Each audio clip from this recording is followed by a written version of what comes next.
To one more edition of Politics and Random. Better to Willie, your host. Thank you so kindly for being a part of the show. Welcome aboard. We are going to have a great show for you. Michael Rodnin out sick, listening while laying down. At least it's not COVID. Did a quick test and it's negative. Let's all have and send some positive affirmation. You know, we're family here, guys. Send a positive affirmation to brother Michael Rodnin. Let's hope that he gets over maybe a 24-hour bug or something rather quickly. AVQ, but thanks for checking me.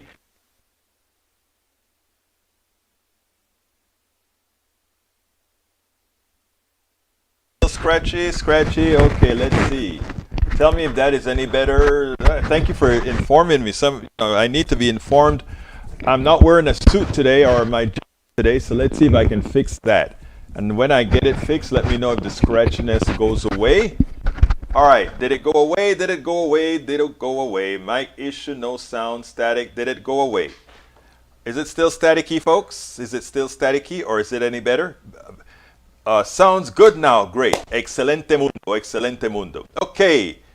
Oh, that's what it was. The mic rubbing against it. Okay.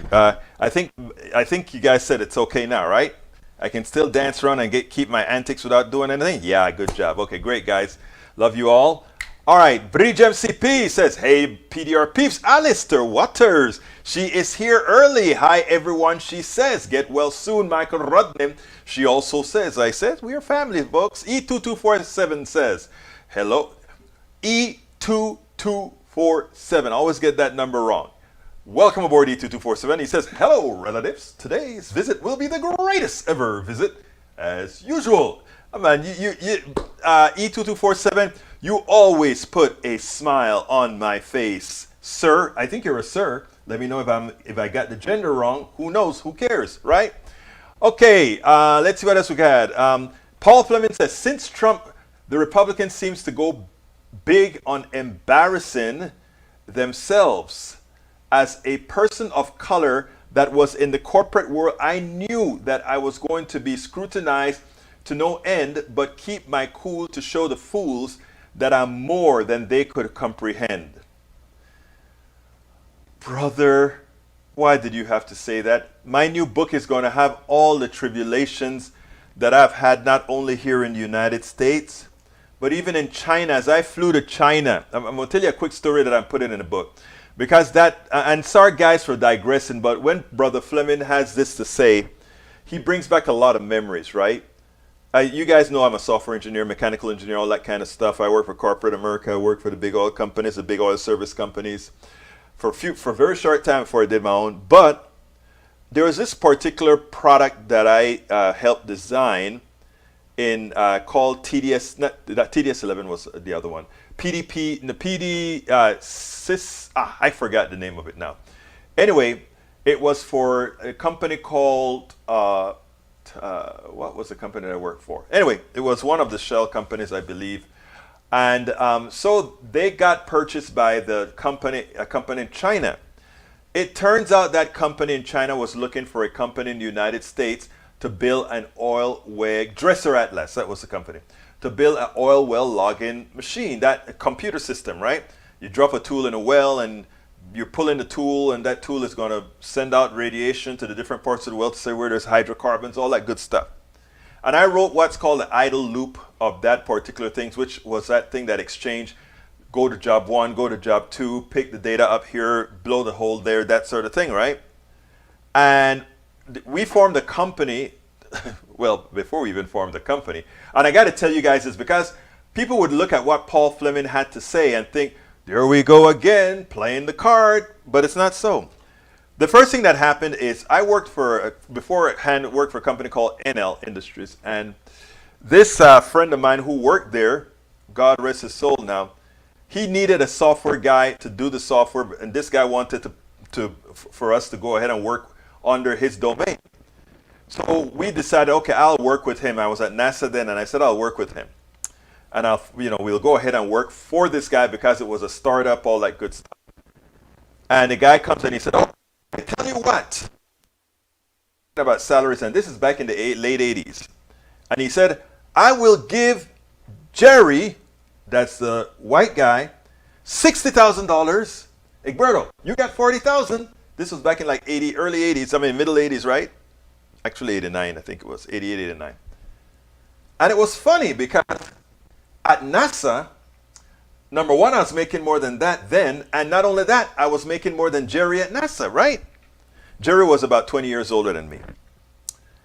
And it was funny because exactly as Paul just said, the preconceived notions that one has and the way you're judged and so forth, it can be demoralizing. In my case, I wrote a tweet yesterday on because after watching the drilling, and a lot of people saw it as a drilling, but after watching the drilling from that Jackson took, I just couldn't take it anymore. And I just wrote a tweet down, and on that tweet I want to say it right because it's important.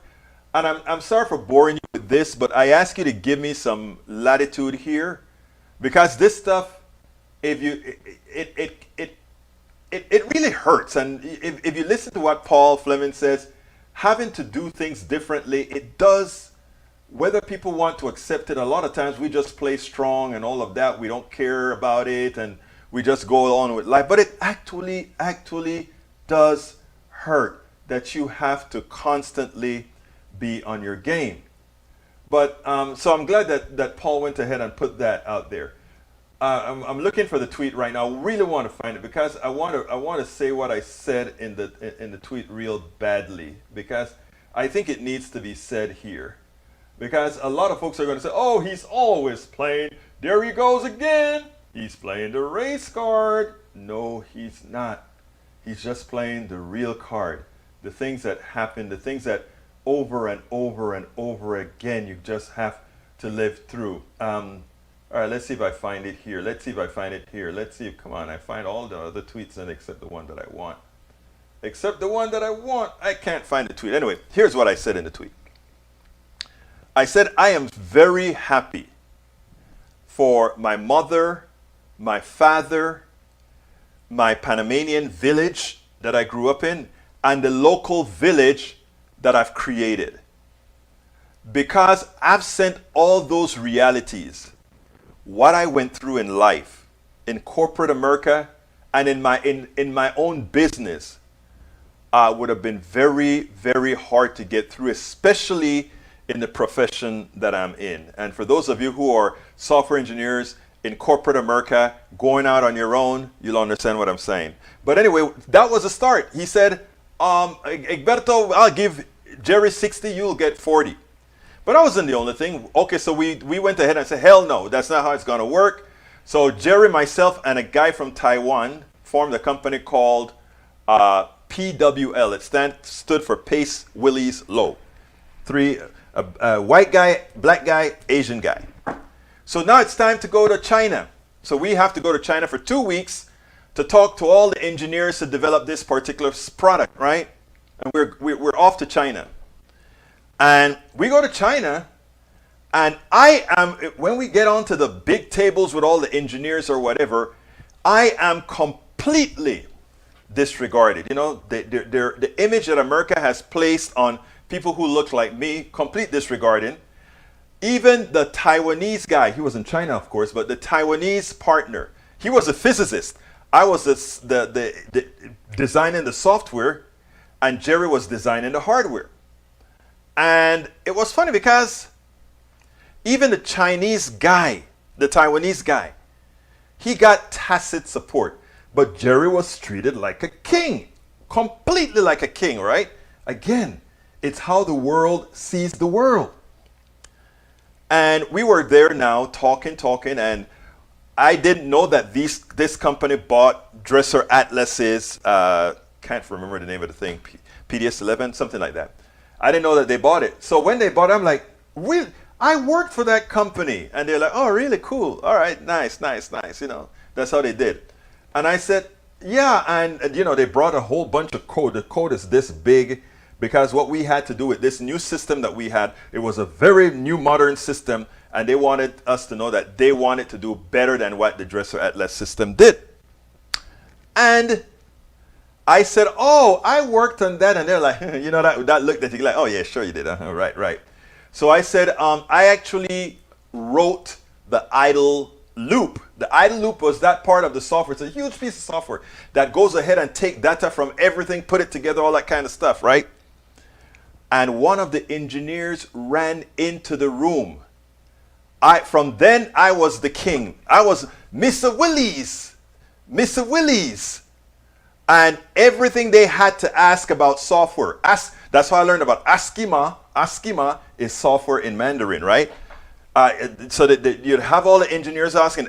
All I heard was Askima. Askima, the translator would come and started talking to me. And they exclusively left Jerry, and I was the team guy from this new company at that point, because they saw major corporation and they had in-house the author of a piece of the software that they spent millions to buy from a United States corporation.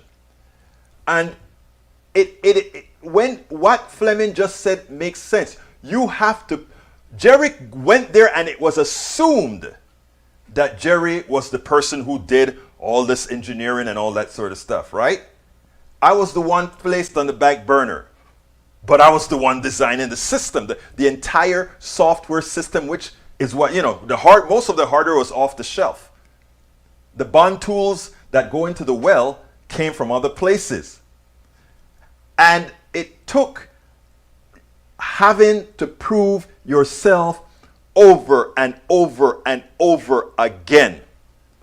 Miss Jackson is more qualified than just about every single person on the Supreme Court, given her education, given that she has been on both sides of the law. As a defender, she has experience. As a prosecutor, she has experience with dealing with prosecutors. And as a judge, district judge, and regional judge, she has experience. Something none of them have all in the aggregate.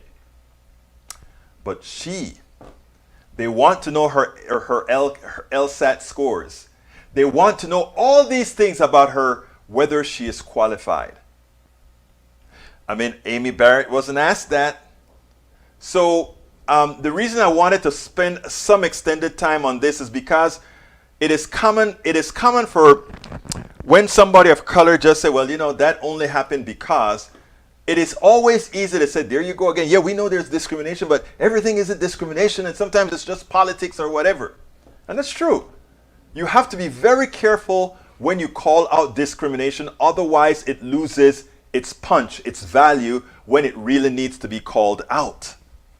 But God, the thing about it, it has to be called out so often, especially where professionals come into the fold.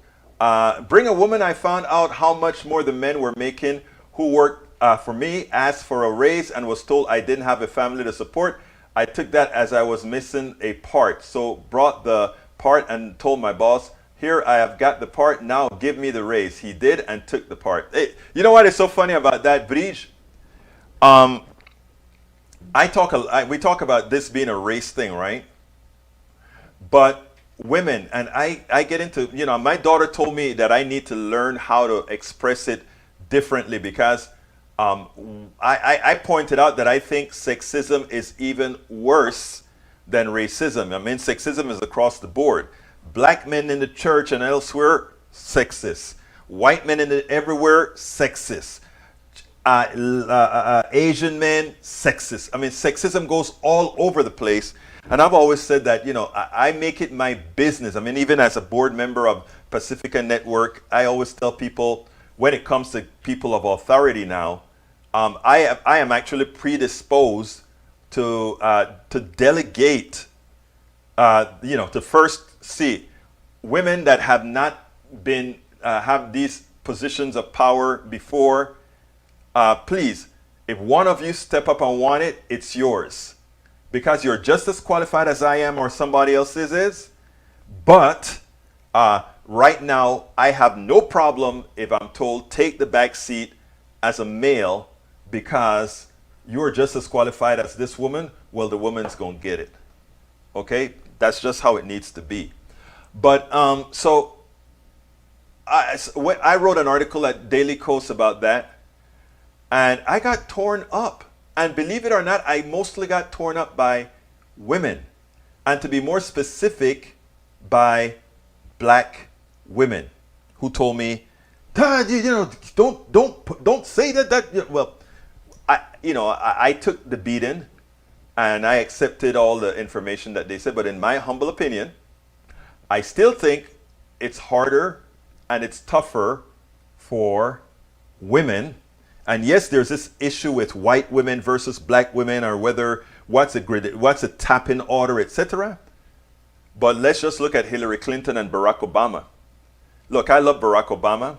I'm not particular about Hillary, although kind of my love for Barack has kind of been dwindling as I don't see him do the kinds of things that Brother Carter did.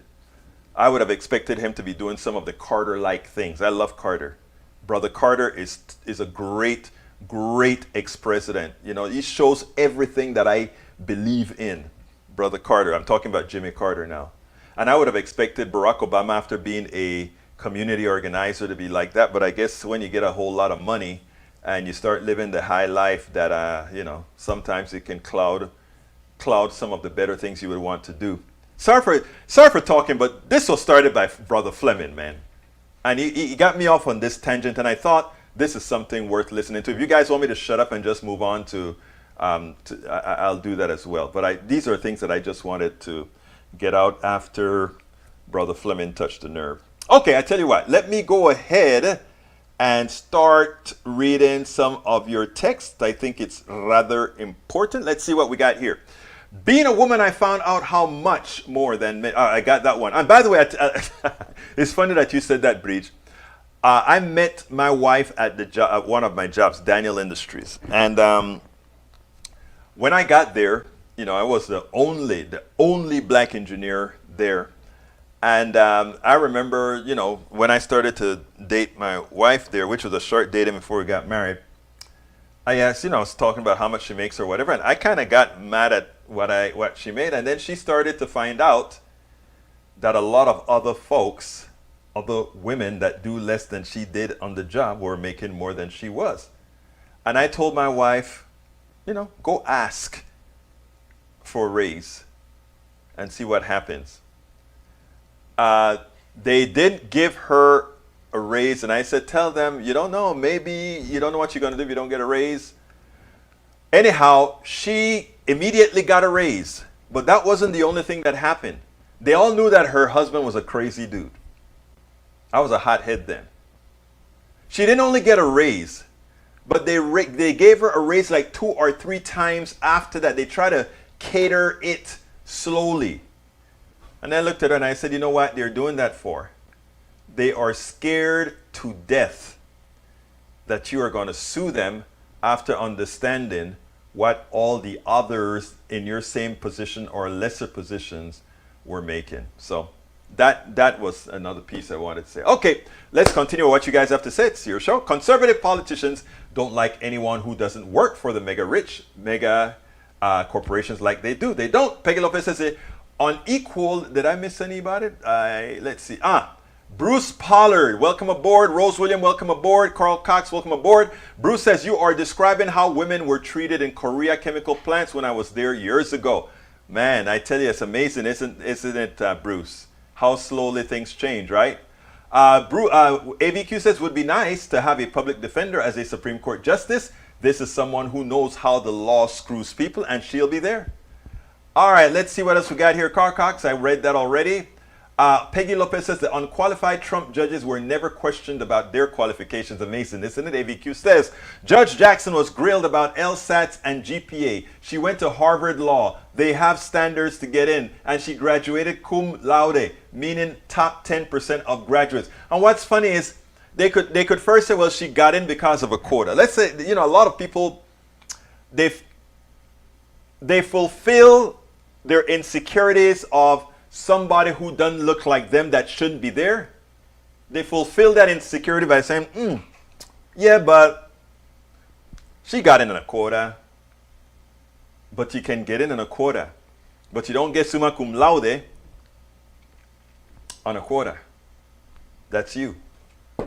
Alistair Waters says, my nads are up higher than any man and will let anyone know I brought my pair to the fight. You go, Alistair Waters. You're my girlfriend. Peggy Lopez says, I cannot figure out if Judge Jackson was so maligned by the right because she's female or if she's black. She has both going against her, so she was truly a target. It's both. It's both. Actually, it's three. Female, black, and progressive. Notice the questions they ask. You go to church. When does life begin? Silly questions like that. Continuing, my dear brothers. E2247 says, Manhattan DA Alvin Bragg stopped seeking an indictment against POTUS 45. Prosecutor Mark Pomerantz quit his job. And he says that he thinks the man is guilty as dog. Breach says, Senator Booker was outstanding. He made me want to cry. But I was glad that he decided he wasn't going to be asking questions. He was going to be there uplifting the moment, which I thought was important. Ryan Featherstone says, just for your information, Albright was a warmonger. She was. But she was a woman. And if you're going to judge her, make sure to judge her like you judge all the other warmongering men, which are most men who has ever served in the United States government. I don't know. In fact, I can't name you one who has not turned out to be a warmonger after they've joined the executives other than President Carter. Why I love President Carter so much. Did Obama become a warmonger? Obama was better than most in that he knew how to have stealth wars. He blew the hell. He destroyed a lot. We just never knew about it. But he had those drones flying all over the world. And I'm pretty sure that brother Biden does as well too. So let's be clear. Let's be clear. I compartmentalize the goodness in people as I see them. I love Obama because I know his heart and what he wants to do for people in general, all people. The same is true for Biden. But when you get to the presidency, that rules. And unless you have a very strong character and willing to serve one term, you're in trouble. All right. Carl Cox says, Supreme Court judges appointed by conservative politicians work for the same people that conservative judges work for, the mega rich corporations. Exactamente. Carter is a wonderful human being. And you know what? I don't want to say that you only live long because you're good, because there are a lot of damn good people that die, right? But damn, I remember when I heard Carter fell and hit his head. I mean, I don't know Carter personally.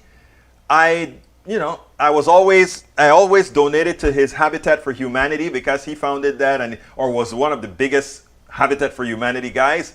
So that was one of I gave most of I gave the money to Habitat for Humanity. I just love that organization.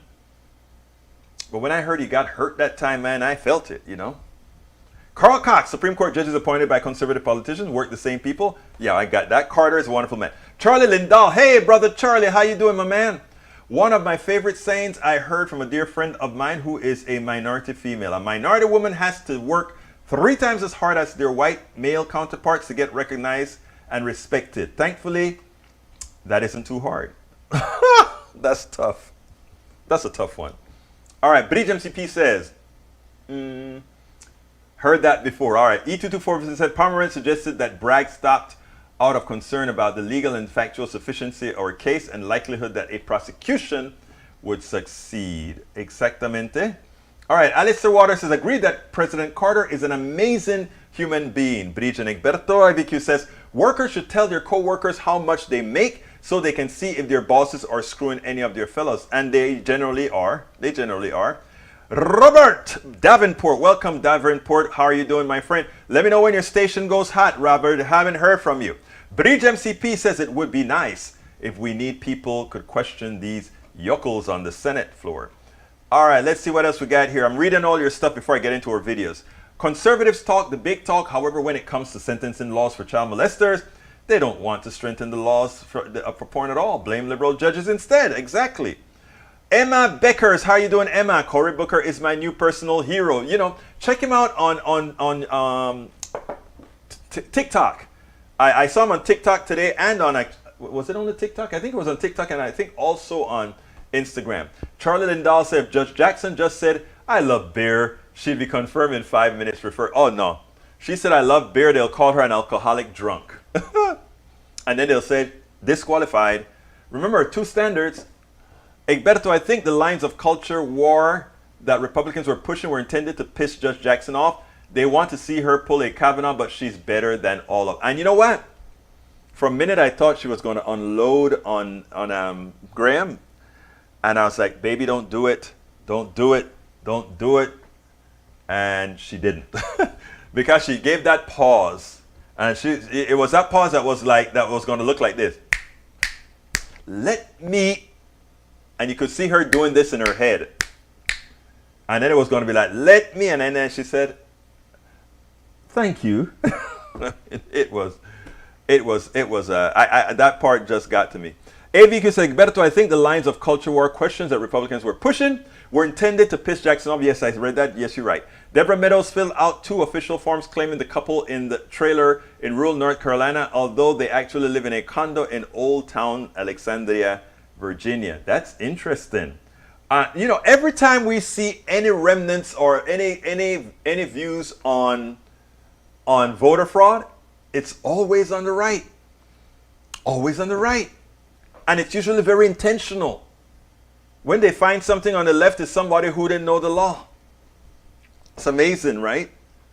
All right, Bridge MCP said Kavanaugh cried, didn't he? Yeah, no judge, da. Mark Meadows is her husband, and he is under investigation in North Carolina for claiming a false residence for purposes of voting, a deception that might constitute voter fraud. It is voter fraud. America dropped 26,171 bombs in 2016. What a bloody end to the Obama reign. While most of these air attacks were in Syria and Iraq, U.S. bombs also rained down on people in Afghanistan, Libya, Yemen, Somalia, Pakistan. That's 7 majority Muslim countries. Does that tell you something? Remember, Obama didn't go out and pick them, right? The military did, and he approved them. Just as bad, right? All right, AVQ says, and the year afterward, Trump raised the 26,000 bombs to 40,000. See what I learned from my peeps? Wow. Lewis Johnson, welcome aboard. If she got in on a quota, her cum laude simply goes to prove its validity.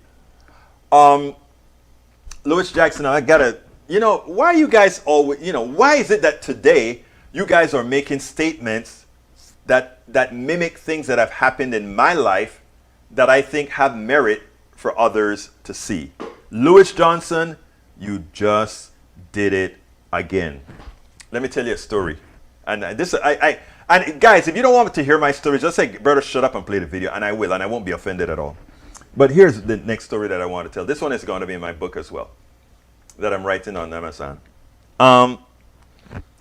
When I got out of college, first of all, I didn't have a stellar GPA or anything like that because I never did homework. So a few percentage was off the top. I worked 40 hours a week as I went to school full time. And I still got out in 3 years for at UT, okay? 4 years if you count Blinn, but I did co-op and all of that in between.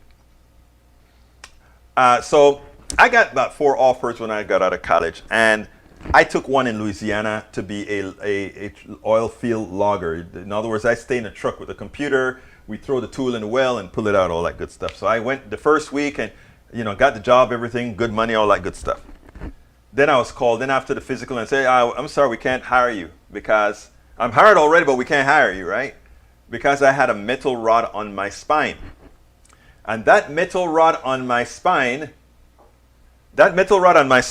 was a foot long, and they said I would be a hazard out in the field with that, even though I stayed in an air-conditioned truck with a computer.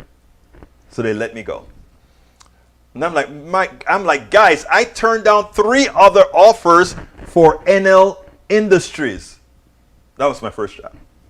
3 other offers.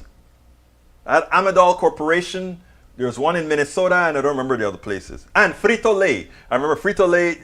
People don't understand the amount of engineering in Frito-Lay. People is like, Burr, you can work for Frito-Lay? I'm like, yeah, man. So what you going to do? Engineer the potato chips? I'm like, no, actually, the machines that run the potato chips are engineering marvels. But anyhow, they sent me back to Houston from New Iberia, Louisiana, and they tell me, Egberto, I'm sorry, but you can stay on campus. I had nowhere to live. They had all of my furniture, the little piece of old junk furniture in storage. I was lost. I was living off of a credit card from Exxon. I was down to the last pennies. They put me up on campus at the NL Industries on North Belt in Houston, and they said we'll have you interviewing for positions. And I never forgot. I went to this. That's when I realized women are, first of all, are the best bosses, and women are the most empathetic and understand situations. This woman, I'm not going to call her name because I don't know if I should. She interviewed me and asked me all about my life in Texas and all of that. And they were looking for a software developer, senior software engineer. The requirement was a master's degree in software engineer, in computer science and some other stuff. I had a bachelor's in mechanical engineering. And this woman went ahead and said, you know what? I want you. By the way, I had developed a piece of software for controlling in Fortran, for keeping a ship in Arco ship, and that's another oil company I don't think exists anymore, keep a ship positioned while winds coming and all the waves are coming, all that kind of stuff. That was my thesis at University of Texas, and I did that. And I really thought that was a great thing, and probably why even though I didn't qualify for the job from the education standpoint, that she wanted to hire me. So she went ahead and she liked me. She just liked me. And she hired me. And after she hired me, she said the VP of the division wanted to talk to me. I said, okay, great. So I go into the VP's office, and he closed the door behind me. And this is exactly what he said. He said, Pat loves you. I don't know why. Then he says, she wants to give you a break even though you're really not qualified for the job. Something like that to that effect. That's several decades ago, but don't remember exactly. Even though you're not qualified for the job. I said, okay. And this is the part that scares the holy crap out of me. He looked at me and he pointed at me and he said, I'm going to tell you something. You got 6 months. And if you don't work out, I don't want to hear a damn thing about affirmative action. And that kind of stuff put a stop on me, like, wow, because I always hated affirmative action for exactly that reason. Because I always thought anytime people saw me in an engineering job, they thought I was an affirmative action hire. And let me just confess right up front. I was an affirmative action hire. Everywhere you see a black engineer in Texas, that is an affirmative action hire. I'll explain later. But anyhow, she hired me, and I was supposed to develop some. If you look at my what is that called? You know that thing where you can see person's employment or whatever. You see the kind of jobs that I did there. But anyway, I developed this stuff on TDS 11 on the PDP 11, and the job that was supposed to take 6 months, I finished that job in 2 months. And she walked into my office. I remember when I completed the project, it got tested and all of that.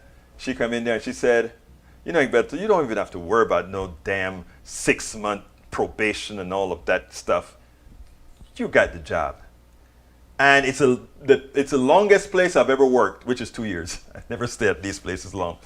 But, I remember when I was leaving, she cried, and then she looked at me and she said, first of all, she tried to get me to stay. Then I told her, no, I just have to leave. And then she said, you know why I hired you, right?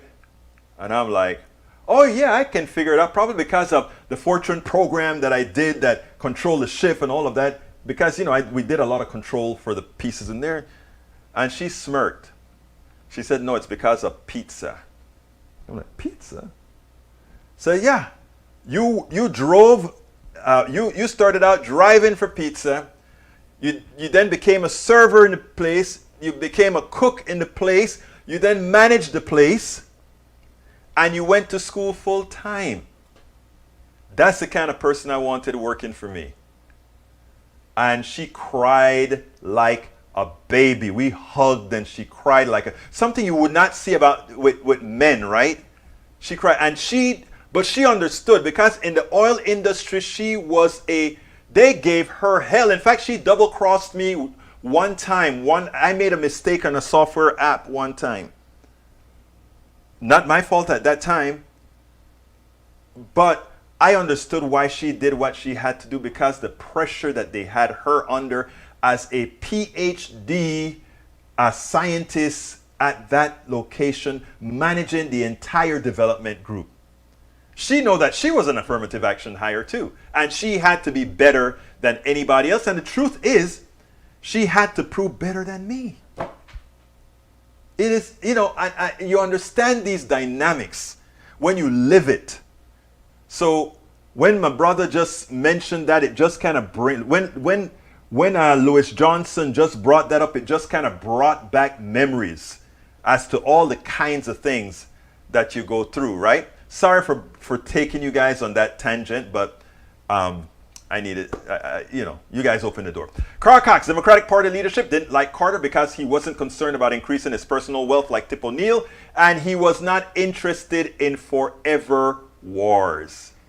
In fact, he was the only president under which a war was not fought. Check it out. Brother Carter, I love the guy.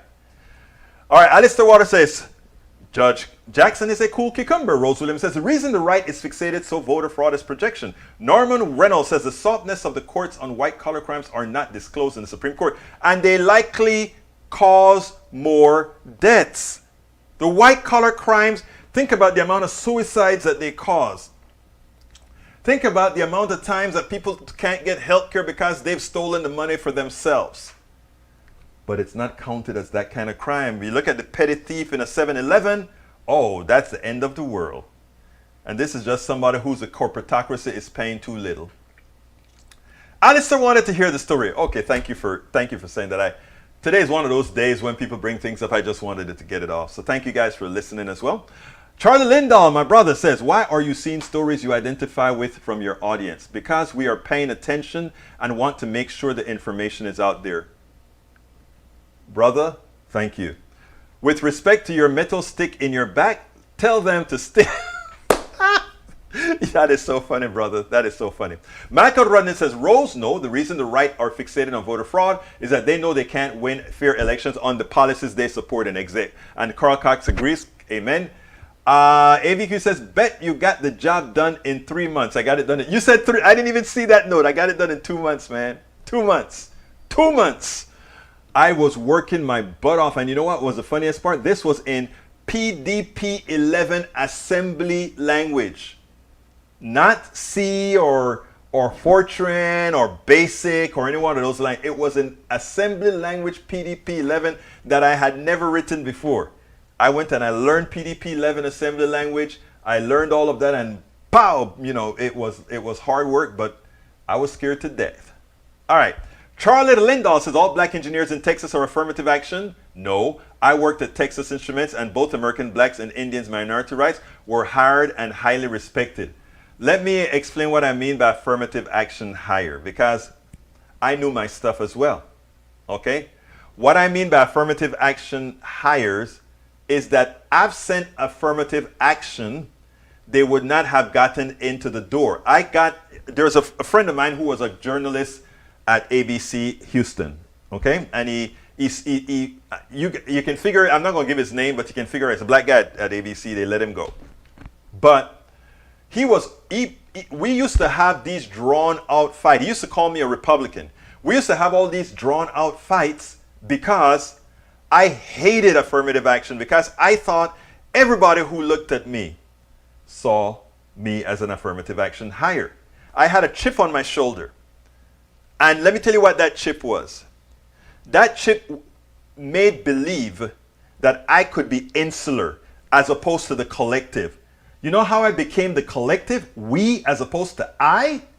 Realizing that there really have never been an I. Think about this. Even the super wealthy capitalists depend on the collective, depend on us all. They can do nothing by themselves.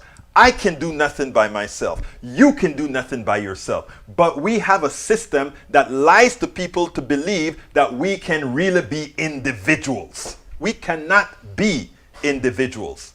None of us can be an individual. You can be an individual for so long, and after that it's over. Here's what I mean by, Brother Lindahl, by we are all affirmative action hires. To get into the door, a name like Egberto Willies, that resume does two things. Absent affirmative action, that name, they don't even know I'm black. All they know is that's a funny name. It may be Spanish. Okay, boop. That doesn't even make it to the interview. And by the way, these tests have been done. Where people whose name is like Shamika Jacobs or something like that, their resume isn't even looked at. These people have started doing things like changing their names to Ashley. I wanted my daughter to be named Egberta. My wife said, "Are you crazy?" You know. So that's what I mean by we're all affirmative action hires. That absent affirmative action, we would not have even gotten into the door. Now you're going to say, well, what happened to those black engineers that were there before? I mean, there are always going to be exceptions. We're always talking in the aggregate. We're always talking in the aggregate. Charlie Lindahl says, so I can say firsthand about TI, I'm proud to say that TI was also one of the first large companies to provide same-sex benefits. Again, it all depends on your leadership, and you know, we don't exist in a vacuum. Fran Urbina. Good morning, everyone. Good morning, Fran. Back when I was, this is ABQ, back when I was in college, I never had a side job. I don't know how people work, study, go to classes, and still have a time for a life. College is supposed to be the best years of your life. And you know what is so funny? I partied. That's why I wasn't an all-A student, because I partied. I worked 40 hours. Sometimes I also did co-op. So I was always a no sleeper, man. Alice Waters says, Charlie, I don't think Egberto is equating affirmative action to lack of respect. No, I think I explained that out, Alistair. Many Democrats did little to remind us all that the GOP stacks us with extremists who are poised to take away our fundamental right. Exactly, 2247. Charlie Lindahl said, Alistair, I think it was implied lack of respect since he was hired. Okay, here it is, Charlie. What I'm saying. Most people, and again, a lot of it, by the way, folks, Charlie and I are buddies. We know each other very well. We can slap each other around without a problem. But Charlie, here's what I'm talking about. You can't judge everybody through your eyes.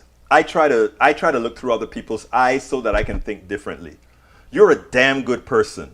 From the time I met you, you're a damn good person. That's just who you are. Hell, you're a universalist, all that good stuff. You're a damn good person. And you attempt to judge people through your eyes and how you feel and how you think.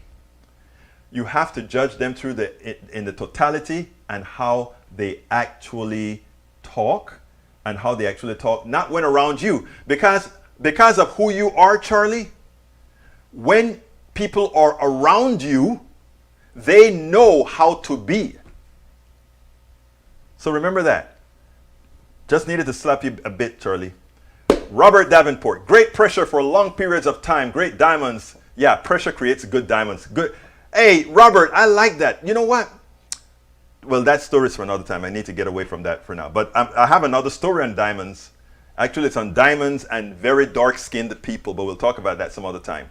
Peggy Lopez says, had a friend in Berkeley in the 70s who proudly called himself a token. He claimed he would do his best as a token hire because he's paid well. Not new rhetoric on the right. It's funny. Bridge MCP says, oh my God, Assembly, damn, Assembly, the core of it all. Charlie Lindahl says, reliving second-hand nostalgia with the PDP 11. And you know, I went on to, I don't know if you guys also remember the Perkin-Elmer. The Perkin-Elmer was the IBM 360. I also wrote assembly language for the PDP, for the Perkin-Elmer, meaning the 360. And I wrote a debugger because I got tired of the patch panel. And I wrote a debugger for it. Tom C says, Egberto, this is one of your most enlightening programs yet. Thank you. I don't want to bore anybody. That's why I said, if you guys can tell me to shut up anytime and play the damn video, Egberto, and I will, okay? I will, because you know how I feel. It's your show. Alice Water says, you sure about that, Brian Miner? Charlie says, yes, I'm speaking from my perspective for sure, but I still claim that TI is an example of an entire company that had highlight.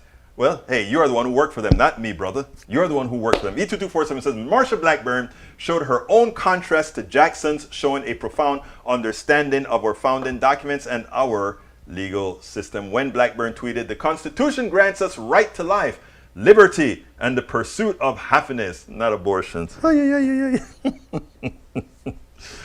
E2247, you always do things to make me laugh. Okay, I'm going to do my ask now, then I'm going to play one video. I had several videos, and you know what video I'm going to play? I'm going to play the video with the cop that I did after we did the interview, because I thought it was pretty cool. So I'm going to play that one, but beforehand I want to ask, I'm going to play my thing asking you guys to please go out there and get my book. And by the way, when that other book, the other book is coming out in chapters, meaning I'm going to write it at Amazon and you can read it one chapter at a time. So, I just started writing the intro, so I hope to have a chapter out pretty soon. But here we go with my book ask. Beto Willis, as host of Politics Done Right, a progressive radio media show on Pacifica Network's KPFT 90.1 FM Houston that engages all ideologies, I found that our political angst isn't mostly ideological. There is a well-designed effort by many in power to control us. If we are at each other's throats, we are less likely to demand our economic and local wishes. In that light, I wrote 3 books. I wrote the first one titled, As I See It, Class Warfare, the Only Resort to Right-Wing Doom, to describe the entire economy in a manner we can all understand. It highlights why it was designed to pilfer most as it empowers a few, the chosen. The second book, titled, It's Worth It, How to Talk to Your Right-Wing Relatives, Friends, and Neighbors, take it to the next level. After understanding how the system pilfers, it is incumbent that we can speak to our peers to empower a change. The third book, How to Make America Utopia, Take Away the Economy from Those Who Rigged It, gives us a place to land. After learning about our economy that is dysfunctional for most and learning how to engage the other side, we point out what would make an economy that works for all. Each book stands on its own, but together they provide the full picture. Please consider getting one or more. You will undoubtedly learn, be entertained, and help us continue the mission with our blogs, articles, videos, and books. I got a lot of issues with police officers on the law. I mean, I know you said it's the law and all of that, right? But yeah, we can change the law, but you know, it's the law and the training that some of these situations I hear you happen. And it's as I mentioned in my book, you know, I'm a Catholic. I believe life is sacred. Everybody's life is sacred the whole way through. So every death in the book that I write about, I say it's a tragic incident, because, you know, I have a friend, he's a sergeant with SAPD, and he had to take a life. It was a justified shoot domestic violence call, saving the life of a woman. And he said for weeks, every time he closed his eyes, he could see it. Right. And they have issues. So it affects, even if it's justified, it affects that person's family. It affects the cop and his or her family. You know, and I want to see less of it. I mean, for sure. And if changing the law I believe that help that. The problem is there are I don't want to say so many, but there are those who, and we know them when they stop us, we know them. We know the ones that almost want to dare you to do something. You know, we know and we know them. And that's why I said, you know, you're a nice guy. You're probably nice, good, conservative Texas guy. That's a good cop and all of that. You know, I mean, fine. But not all of them are like you. Right. No, I know for sure. You know, and I think the answer is better training, you know, better pay, because when you pay them better, you're going to get better people, more qualified people, and they want to keep the job. They don't want because you can be, you can be much more selective at that point. You know, and I understand. I mean, two of my nieces are half Black, and my wife is Mexican American, and I grew up on the border, so pretty much 3/4 of my friends growing up were Mexican American, and so, you know, I kind of, you know, I get where all that's coming from. One thing I'll say real quick though, you mentioned, you know, putting your hands on the wheel real tightly. In my political science classes, if I have time, I show them the Chris Rock "How Not to Get Your Ass Beat by the Police." Mm-hmm. Have you ever seen that old skit from it? Because it's funny, but it's a lot of it is like dead on, you know. And you know, it's kind of sad that you have to do that. But I think everybody ought to watch the video. Listen, I tell you, you can also read my blog. Go to egbertowillies.com and read about the commendation, the one that I gave the commendation to the guy, because I followed the rules. I mean, I made, you know, the cop was actually laughing at me because it's a young cop. This guy, I'm an old man. This guy was probably like 28 years old. And I'm like, yes, sir, holding the stuff. And he says, can I have your license? And I'm like, may I take my right hand, go to my back pocket and get my, that's all. And, you know, and he was like, give me your license, you know. But I was very methodical in the way I dealt with them. So I drove off, and then I drove back around, and I said, later on, I said, maybe I shouldn't have drive back around, but I drove back around. I said, hey man, can I take a picture with you? And then he said, it was kind of strange. I'm like, look, no, I'm a KPFT guy and do a radio show and a blogger. I want to take a picture and talk about you. He's like, okay. And then I took it. I'm not sure. It may not have been you, but I remember seeing a picture after a traffic stop of a black man and a cop, black dude. It may have been something me. like that. It may have been. You know, it was a while back, but you know, one of the things that prompted me to write the book is, and just, you know, I've said this on other podcasts, but I didn't get a chance to mention it here, is, you know, I do believe Black Lives Matter. And I think beyond that, I believe that all Black lives matter, whether, you know, they're killed by a police officer, whether they die of cancer, or whether they're shot in gang violence. You know, you look at children getting caught in the crossfire of stuff. And I want the communities to come together as best as possible to protect those kids and to protect the vast majority of African-American men who are law-abiding citizens, right? When you look at crime data, even if it is skewed, if you look at crime data, it's a very small percentage of Black men that commit any kind of crime, very small. And they're usually between 16 and 25 or somewhere in that age range. And so I think that group definitely, you know, something there needs to happen so that that's not the case, that less crime is happening and that the relationships between communities of color and the police are better, more positive. And I think both sides have room to move, right? To come together a little bit more and have these kind of Are you a Republican interactions. conservative? I normally don't ask that, but I'm just curious. So you're a Republican conservative? Yeah, I'm a conservative. I don't really identify much with party, just because I think most politicians are kind of pieces of shit. Let me tell you why I wanted to play that. I wanted to play that for the humanity in the brother there, right?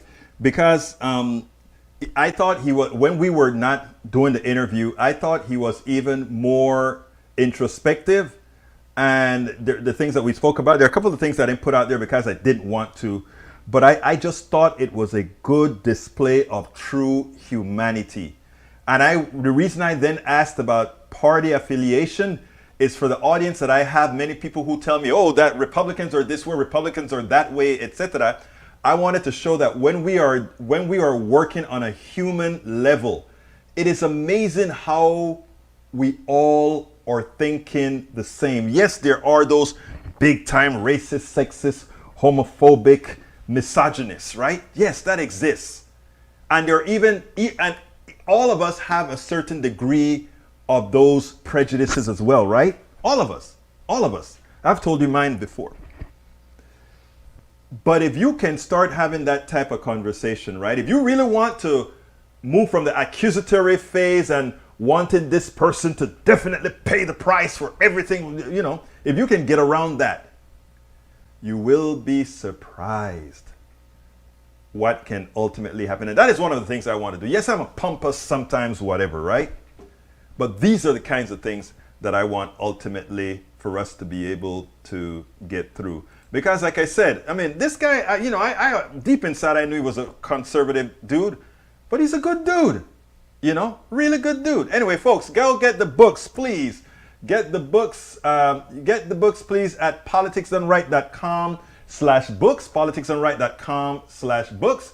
And for some reason, my chat just closed down. Don't ask me why. So please get the book at politicsdoneright.com/books. And if you are on YouTube, click that join button. I just lost my access to the chat on one computer. It's on the other one, but I can't reach that one right now. But please consider also going to get our, let me see if I can pull it up on another here, because I really want to tell you guys how to contribute to Politics Done Right, right? I mean, we had a good little chat here. Let's see if this one is going to come up, or it's going to tell me, hey, better you need to log in again.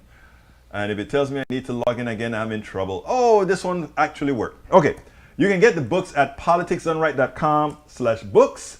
You can go ahead and support us at politicsdoneright.com/PayPal, politicsdoneright.com/PayPal, or you can support us at politicsdoneright.com/Patreon. PayPal is our preferred method, either single contribution or multiple, whichever one you want to do.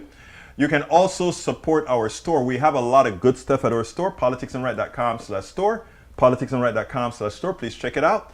Or if you want to have that all-encompassing place where you can find out what's the best way to support us, whether it's been Venmo, Zelly, Cash App, any way you want to support Politics Done Right, it's right there at politicsdoneright.com/support. politicsdoneright.com/support. It looks like I got to throw that support one back in again. Good evening, Karen Webster. Welcome aboard. Okay, let's see if it'll take that. Yes, did that go? That go? Get in there. It's almost there. Okay, I got to get out of here. It's 5:01, and I am lagging, but I have to look at another screen so I can salute everybody else. Robert Davenport, welcome aboard. Thank you for being here. E2247, thank you for having been here and for the great conversation. Carl Cox, of course. Emma Beckers, thank you for the great conversation. What else has we got here? Carl Cox, who else have I not saluted? If I haven't saluted you, Fran Urbina, welcome aboard. Alistair Waters, Bridge MCP, of course, our reigning leader of the PDR posse. Para ver quién más está aquí. Mike Cesek. Oh, Mike, you said something I want to address. I got to get out of here, but I want to address it. All the voter fraud that we've found thus far, all of it has been people supporting Trump. Please go ahead and find real support for voter fraud on the left. You won't find it. Okay? You won't find it. Let's see what else we got here. If there's anybody that I missed saluting, please go ahead and drop me a line. Bruce, I think I called you out already. Just drop me a line at the bottom.